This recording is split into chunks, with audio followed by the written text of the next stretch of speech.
Il est 7h13 minutes. On va prendre un petit 6-7 minutes pour aller retrouver Maître Frédéric Bérard en ce beau lundi pluvieux. Comment ça va, Maître Bérard? Ah, ça va toujours bien quand je te parle, Michel, et te dire qu'il ne pleut pas à Hochelaga. Il y a même un petit début de mini nano-soleil. Peut-être que ça a à voir avec notre discussion. Va donc savoir. Ah, écoute, c'est ça. Pour le prochain 10 minutes, c'est le même, mais ici, dans l'Outaouais, on se prépare à la pluie. C'est très ennuagé. Et il va y en tomber au cours des prochains jours. C'est ça, la réalité. Mais ça n'enlève rien que quand toi, tu atterris quelque part dans une émission de radio, tout est clair. Tout est clair à ce moment-là. Il n'y a pas de précipitation. Il y a juste de la clairvoyance.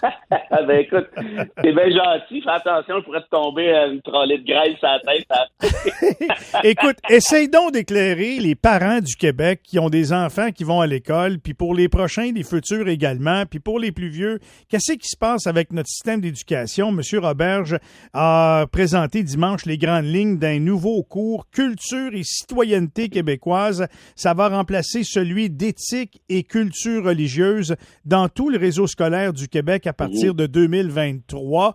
Je dois t'admettre que je ne sais pas ça va être quoi vraiment le nouveau cours, j'ai hâte de l'entendre, mais ça me dérange un peu qu'on enlève celui d'éthique et de culture religieuse.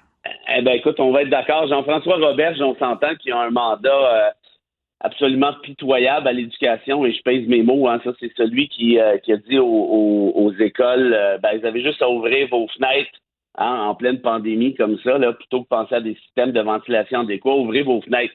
Je pense que lui, il a oublié qu'on vit au Québec, notamment en janvier, février, mars, mais au-delà de ça, moi aussi, je suis d'accord avec toi. L'abolition du cours ECR, c'est dommage parce que c'est un cours qui avait été réfléchi et mis sur pied par plusieurs de nos très grands penseurs, notamment Georges Leroux, qui est prof à l'UQAM, notamment Jocelyn Meckler, qui est prof à McGill. Ces deux gars-là que je connais assez bien, surtout Meckler, j'ai fait mon post-doctorat en philo avec lui. Ce sont des génies, là. C'est peut-être nos deux plus grands intellectuels, en tout cas parmi, ça c'est certain. Et ils avaient fait avec ce cours-là de CR une espèce d'étude des civilisations. Tu sais, un Québec qui est ouvert sur le monde et qui regarde ce qui se passe à l'extérieur, qui essaie de comprendre l'autre, parfois à travers la religion. Il y a des cours sur le dialogue, il y a des cours sur le civisme.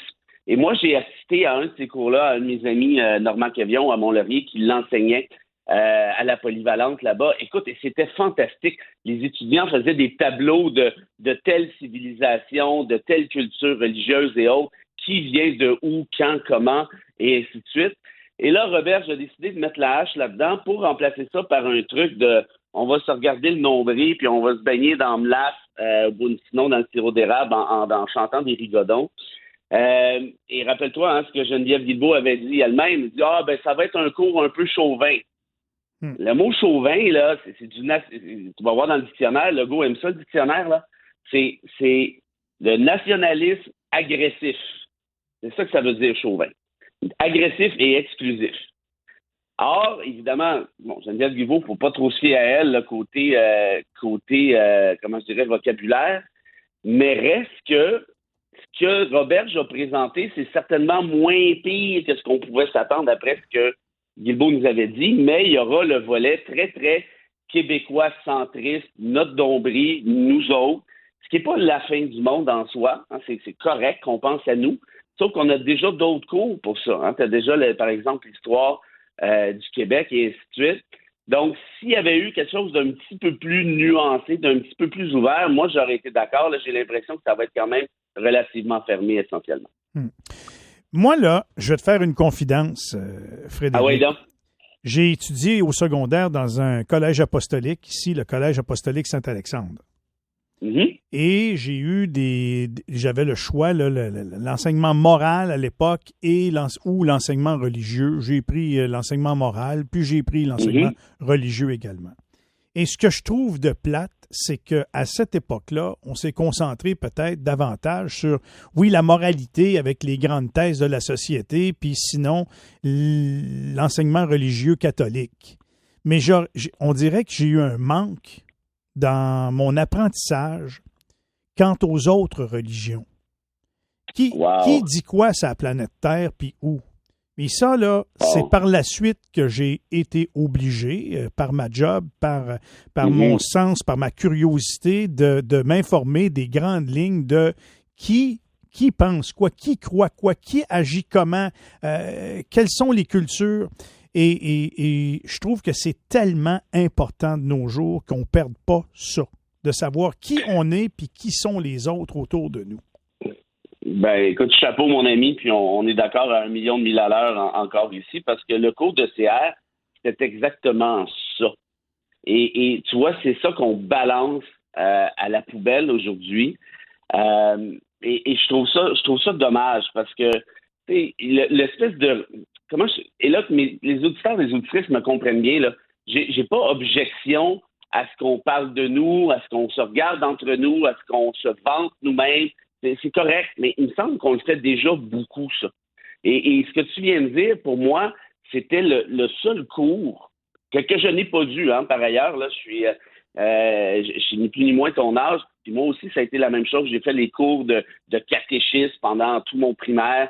Au secondaire, j'ai décidé de faire des cours de morale. Dans des cours de morale, pour ça dire franchement, là, je le dis sans méchanceté, j'ai pas appris grand-chose. Non. Et j'ai certainement pas appris qui était l'autre. Les autres civilisations, aucune espèce d'idée.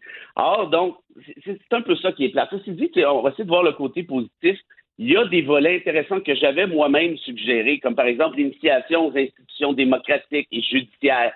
Ça, c'est important pour moi de savoir un peu comment fonctionne le système de droit de manière générale. La démocratie, c'est quoi? Il va y avoir une discussion apparemment sur la culture des Premières Nations, la lutte contre le racisme, le sexisme, l'homophobie. Ça, ce sont toutes des belles choses. Le problème, c'est qu'on le fait, je pense, à travers un seul Christ, c'est-à-dire le Christ québécois, et même, c'est quand même comique, ce cours-là exclut toute la notion Canada. C'est comme si le fédéral puis le reste du Canada n'existait pas. De ce qu'on comprend dans les grandes lignes, il n'y a pas un sacré mot là-dessus. Tu sais, on dit initiation aux institutions démocratiques et judiciaires québécoises. Mais je veux dire, tu ne peux pas étudier la Cour supérieure sans parler un peu du fédéral. C'est une cour qui est fédérale et ainsi de suite. Donc, ça pour dire, je veux pas couper le cheveu en quatre non plus, mais là, on fait comme si le Québec était sur un îlot absolument isolé de tout, incluant le pays dans lequel il fait partie. C'est quand même assez fort, et tu avoueras comme moi que ça entre totalement dans l'espèce de programme caquiste, qui est un programme très nationaliste, identitaire, sans l'indépendance, essentiellement. Tout à fait, tout à fait. Mon Dieu, qu'on se ressemble des fois, puis on se ressemble pas, toi puis moi, tu comprends? Ça fait peur. Ça fait peur.